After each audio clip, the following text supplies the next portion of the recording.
Oi, pessoal! Então vamos lá para a nossa segunda aula sobre reino fungi. Então, na primeira aula, nós vimos aí algumas características gerais sobre fungos, né? Vimos que eles são heterotróficos, não podemos confundi-los com plantas. Falamos da digestão extracorpórea e aqui eu queria aproveitar um pouquinho para comentar uma coisinha com vocês. Nós vimos que os fungos, eles liberam enzimas digestivas para fazer a decomposição do meio externo, né? Do substrato, de onde ele está. E essas enzimas, elas são fabricadas pelo retículo endoplasmático granuloso. Enzimas, proteínas.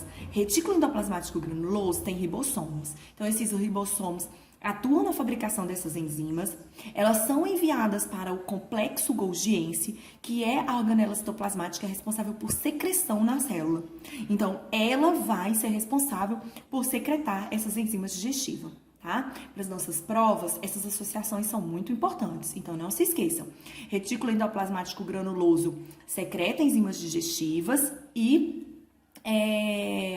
complexo golgiense, retículo endoplasmático granuloso fabrica enzimas digestivas e complexo golgiense secreta as enzimas digestivas, Bom, depois nós falamos sobre a parede de quitina, falamos também que os fungos eles têm como reserva energética o glicogênio, né? Demos um destaque para isso daí. Falamos da importância dos fungos em vários setores aí. Falamos da organização corporal deles, então vimos que eles são formados por hifas. A união dessas hifas forma o micélio e o micélio organizado, na época da reprodução, forma o corpo de frutificação. E agora, nós vamos falar, então, de algumas associações que nós temos fungos, tá? A primeira que nós vamos falar é a relação ecológica existente entre fungos e algas ou cianobactérias, que são os líquens. Então, vamos ver aqui, olhem só. Os fungos, eles não fazem fotossíntese, mas as algas ou as cianobactérias fazem. Então, elas fornecem a glicose, elas fornecem a matéria orgânica para os fungos. Os fungos, eles têm aqueles emaranhados de hifas. Então, o que eles fazem? Eles fornecem água, sais minerais e, de certa forma, eles retêm a umidade. Eles acabam protegendo as algas ou cianobactérias.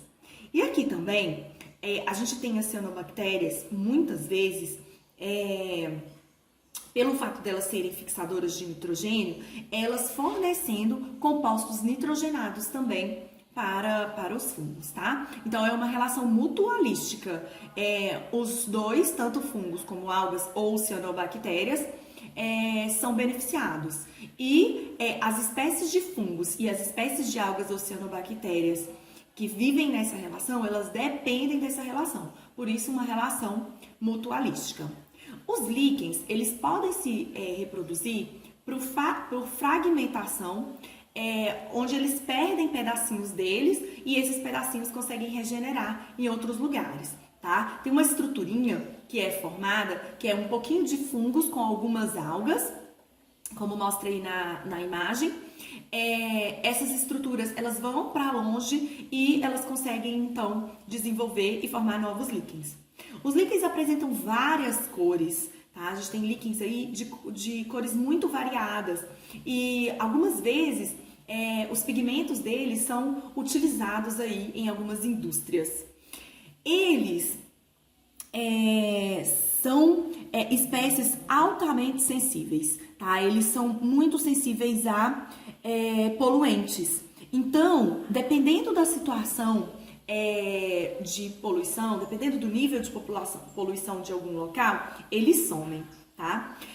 Além disso, a gente tem alguns líquens também que conseguem acumular metais pesados, que são transportados aí pela chuva, pelo ar, né? E esses líquens, então, eles são recolhidos, é feita uma análise química deles e eles podem mostrar, então, a quantidade de metais pesados que tem nesse local. tá? Então, eles permitem fazer um monitoramento de alguns ambientes, tá? E aqui também, nós vamos relembrar agora quando nós vimos os líquens lá em sucessão ecológica. Vocês se lembram que os líquens, eles são espécies pioneiras? E por que eles são espécies pioneiras? Eles produzem ácidos que vão reagir com rochas, tá? E vai promover a liberação de substâncias inorgânicas. Então, vai formando como se fosse um substrato, como se fosse um solozinho ali. E como ele vai deixando disponível esses compostos inorgânicos, organismos que antes não conseguiam viver naquela rocha, agora conseguem, porque encontram essa disponibilidade de nutrientes, tá? Então é por isso que os fungos, eles são considerados, os líquens são considerados aí, são excelentes espécies pioneiras. Nós vamos falar também das micorrizas. As micorrizas são associações entre fungos e raízes de plantas. Então, vamos lá. Olhem só.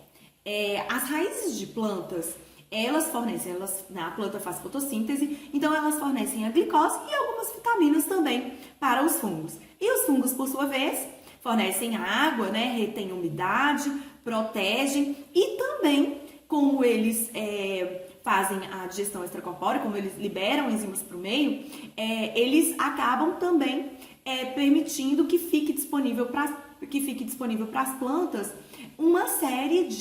fiquem disponíveis para as plantas uma série de compostos inorgânicos, tá? Então, magnésio, zinco, né? Uma série desses compostos ficam disponíveis.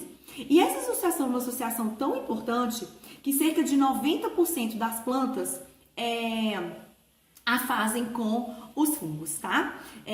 Querendo ou não, né, o fato dos fungos permitirem essa disponibilidade de nitrogênios, de compostos inorgânicos, favorece o desenvolvimento dos vegetais em solos, às vezes até pobres, né? Polos que não têm muita disponibilidade de nutrientes, mas com a digestão extracorpórea, eles acabam facilitando aí esse processo. Nós temos também fungos associados aos animais. Um exemplo muito legal aqui são as formigas cortadeiras. Aquelas formigas que carregam as folhinhas, né, para dentro do formigueiro, que fazem aqueles caminhos nos jardins. As formigas cortadeiras, na verdade, elas não se alimentam daquelas folhinhas. Quando elas chegam no formigueiro, elas picam aquela folhinha, ingerem aquela folhinha, picam e depois elas regurgitam aquelas folhinhas. Como o lugar está quente, abafado e úmido, a gente tem o desenvolvimento de um fungo. E de um fungo específico que serve para quê? Para alimentá-las. Então, elas permitem o desenvolvimento desse fungo, o crescimento desse fungo, elas alimentam esse fungo por meio dessas folhas, mas esses fungos também servem de alimento para elas. Tá? Nós temos também fungos endofíticos favorecendo plantas, tá? Esses fungos, eles são encontrados em algumas células vegetais e eles produzem um tipo de alcaloide que protege essas substâncias de insetos herbívoros, tá? Então, esse alcaloide, ele é desagradável ao paladar de alguns insetos. O que acontece? Quando esses insetos tentam predar a planta, eles não conseguem, eles não voltam mais naquela planta, tá? Nós vamos parar por aqui. Na próxima aula nós finalizaremos reino fungi, tá? Não deixem de assisti-la. Beijos no coração.